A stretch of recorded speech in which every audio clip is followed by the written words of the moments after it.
A Rádio USP apresenta USP Analisa. Meia hora analisando assuntos atuais que envolvem a vida do cidadão e da universidade, sempre com um convidado especial. USP Analisa.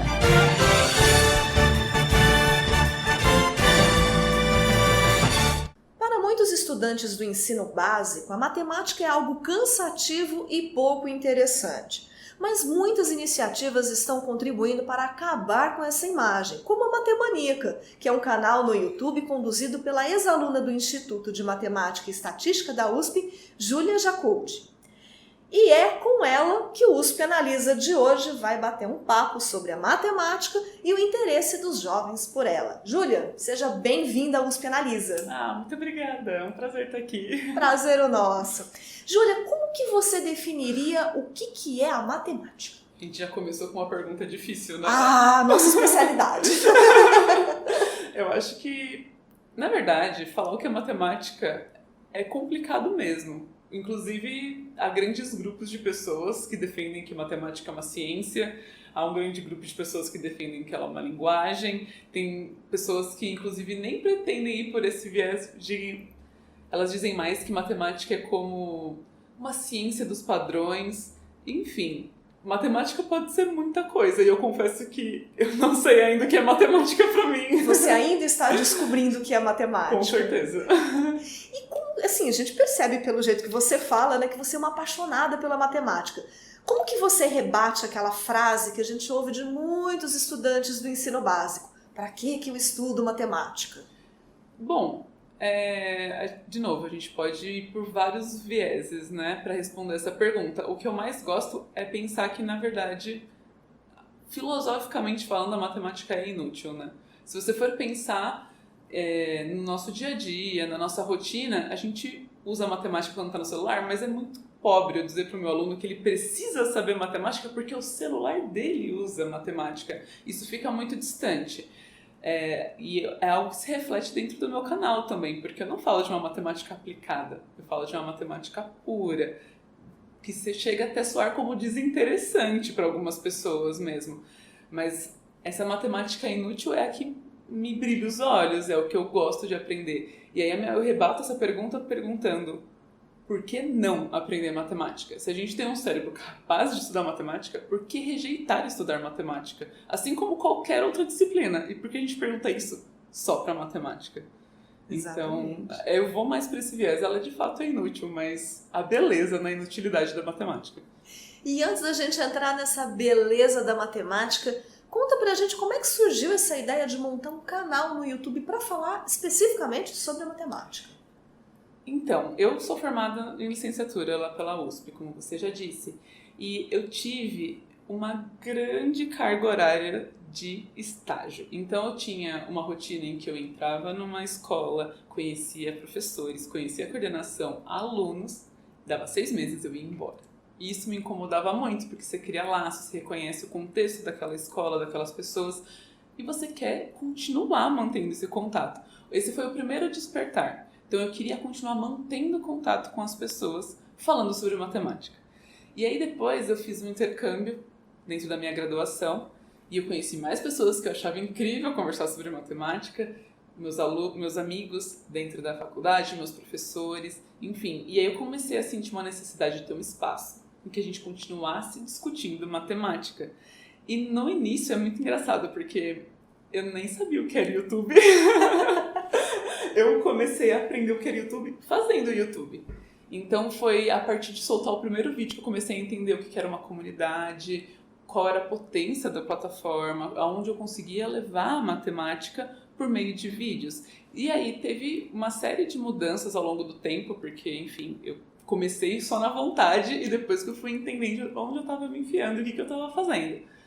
Mas foi depois de um ano que eu entendi o que era divulgação científica, que o que eu estava fazendo não era uma aula diferente, era divulgação. Tem um nome e tem pessoas que estudam isso, né? Então foi um processo.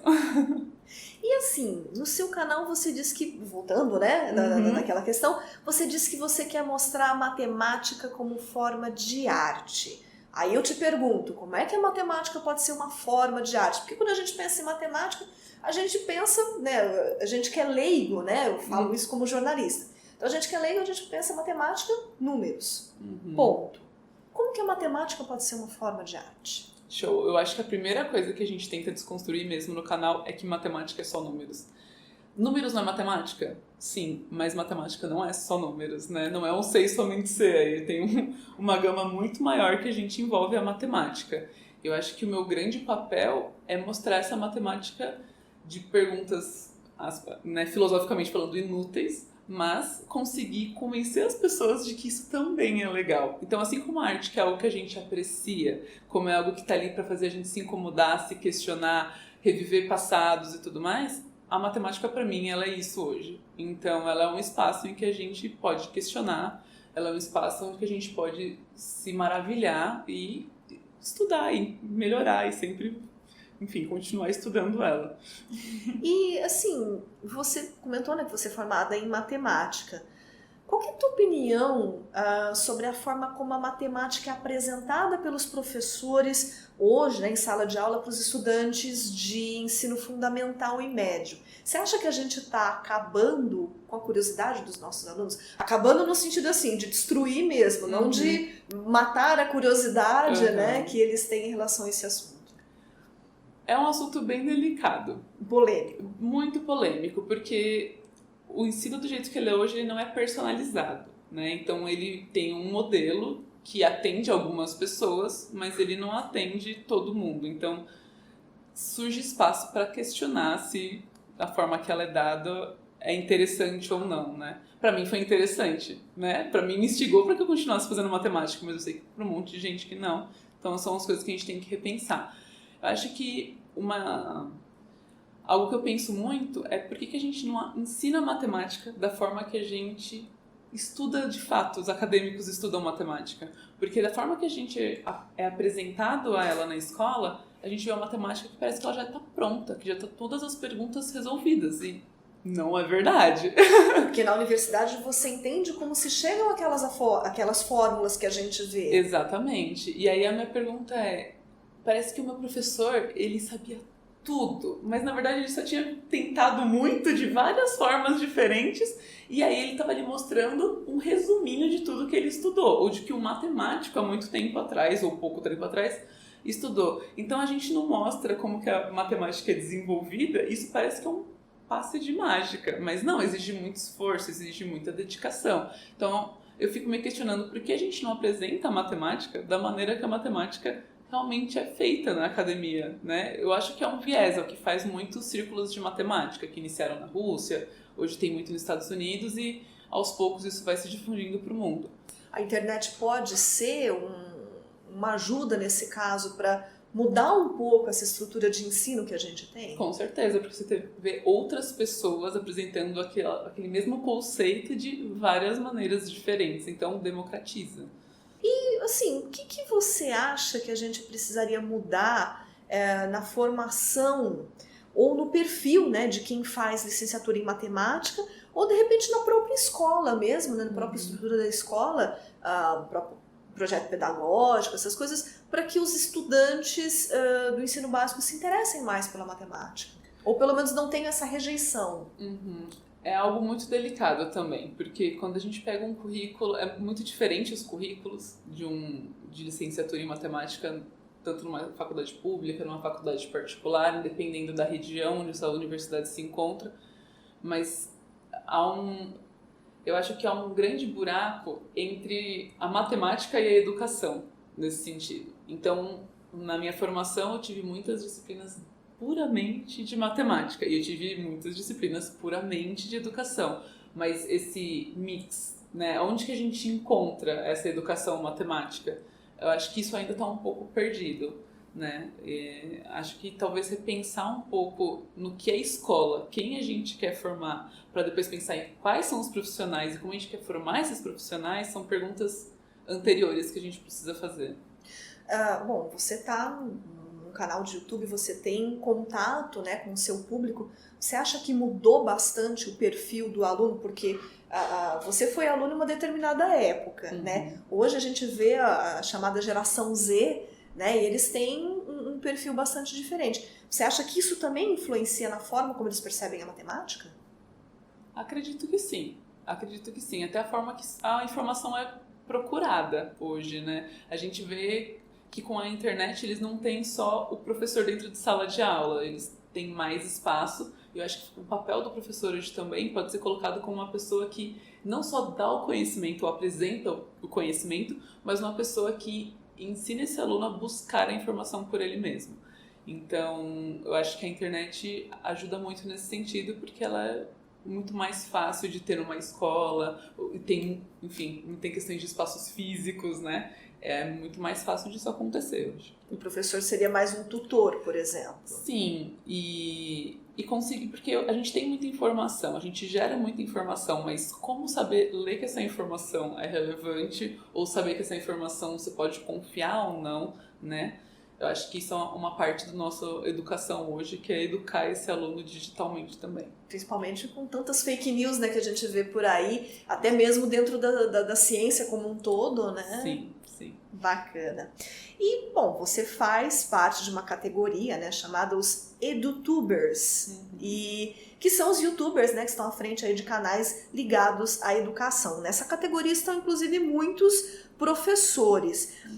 Na tua opinião, qual que é a importância dessa categoria de youtubers? Eu acho importante, primeiro, para conectar esses professores que têm o objetivo de fazer videoaulas, né? Então, essas pessoas, normalmente, é uma carreira, vamos dizer assim, solitária, porque você, desde criar esse roteiro, gravar, editar, postar, isso tudo você faz dentro de uma sala, na frente de um computador. Então, quando você coloca essas pessoas numa mesma classe, isso faz com que elas se identifiquem e vejam que tem pessoas que façam a mesma coisa que ela, o que é show.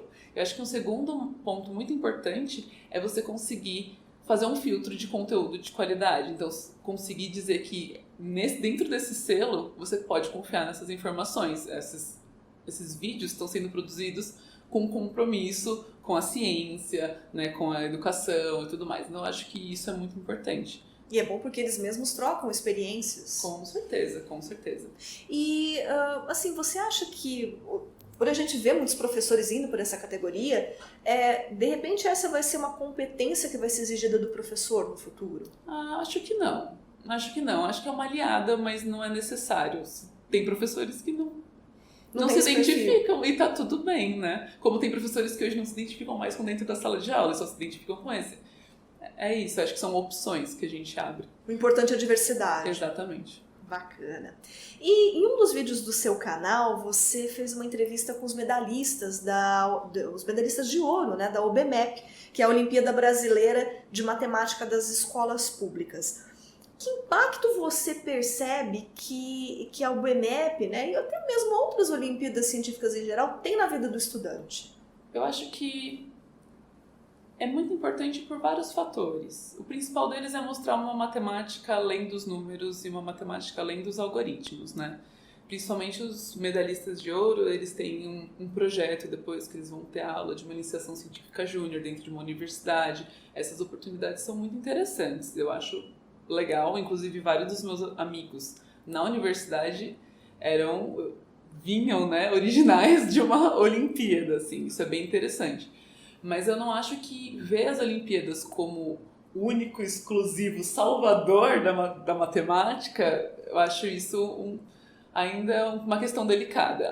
Acessa muitas pessoas, inclusive pessoas que estão fora das grandes metrópoles, o que é muito bacana. Mas ainda tem muita gente que não está sendo assistida. Então, show, mas vamos pensar em outras políticas públicas também. E você comentou, né, que chega a acessar alunos de fora das capitais, né? Uhum. A gente tem casos, né, por exemplo, Cocal dos Alves, no Piauí, que é uma cidade recordista, né, de medalhas, né? Você acha, então, tudo bem, assim, não é só a Olimpíada, mas ela está ajudando a mudar o preconceito que se tem contra a matemática. Sim, até porque a gente vê que não é só a Olimpíada, mas ela gera um ambiente diferente dentro da escola, que o professor começa a fazer aulas preparatórias para a Olimpíada, e aí não é só quem é medalhista, todo mundo pode participar. Então abre um espaço interessante dentro da escola também.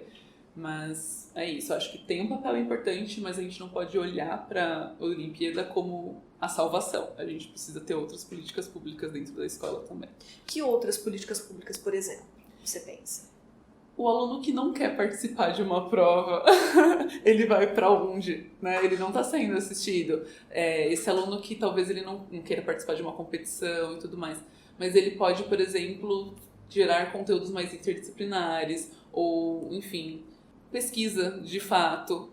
Não precisa passar por uma Olimpíada para chegar dentro de uma pesquisa. Eu acho que tem outros espaços que a gente precisa pensar dentro das escolas.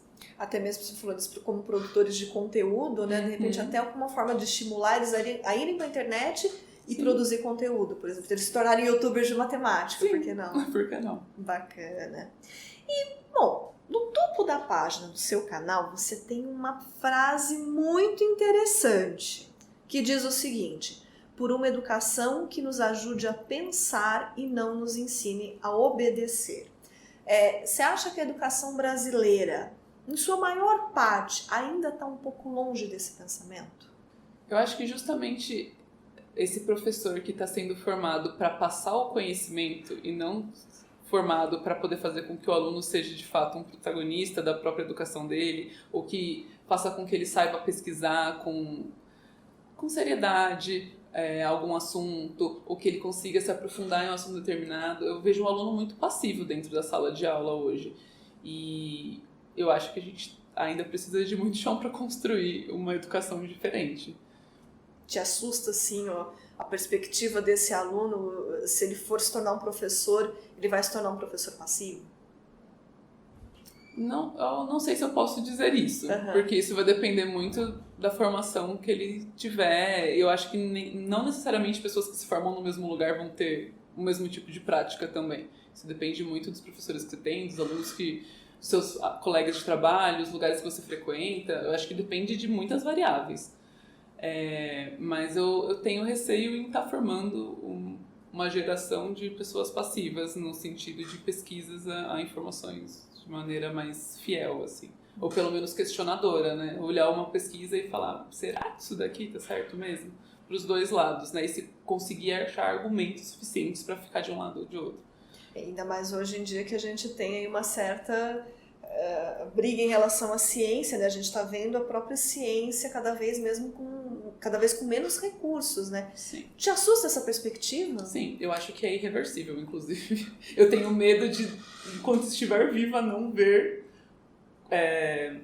a universidade reacendendo. Eu confesso que eu tenho medo, e tenho medo porque eu tenho a sensação de que, enquanto eu estiver viva, eu não vou ver a universidade nem enquanto eu vi hoje, que eu já sei que não é o 100%, porque eu já vivi uma época de desmonte da universidade.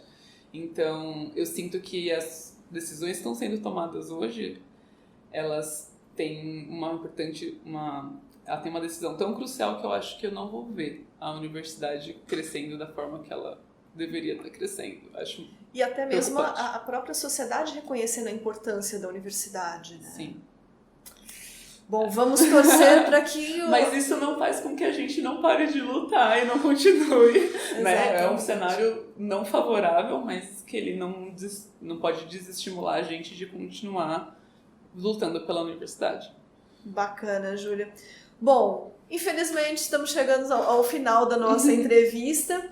Para um aluno que gostaria, de repente, de seguir a carreira na matemática, que se encanta pelo seu canal, que conselho você teria para ele? Acho que se você se sente desafiado, se você olha para um probleminha de matemática e fala, caracas, isso me encanta, não tenha medo. Só vem para matemática, que é exatamente isso que a gente faz. A gente enfrenta desafio todos os dias.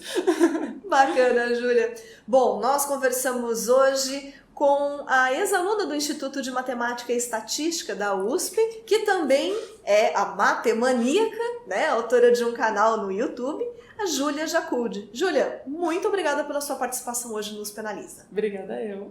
O programa de hoje fica por aqui. Até a próxima semana. Você ouviu USP Analisa, um programa da Rádio USP Ribeirão em parceria com o IEA, Instituto de Estudos Avançados, Polo Ribeirão Preto. Produção do Serviço de Comunicação Social da USP e do IEA. Coordenação, Rosimeire Talamone. Apresentação, Thaís Cardoso.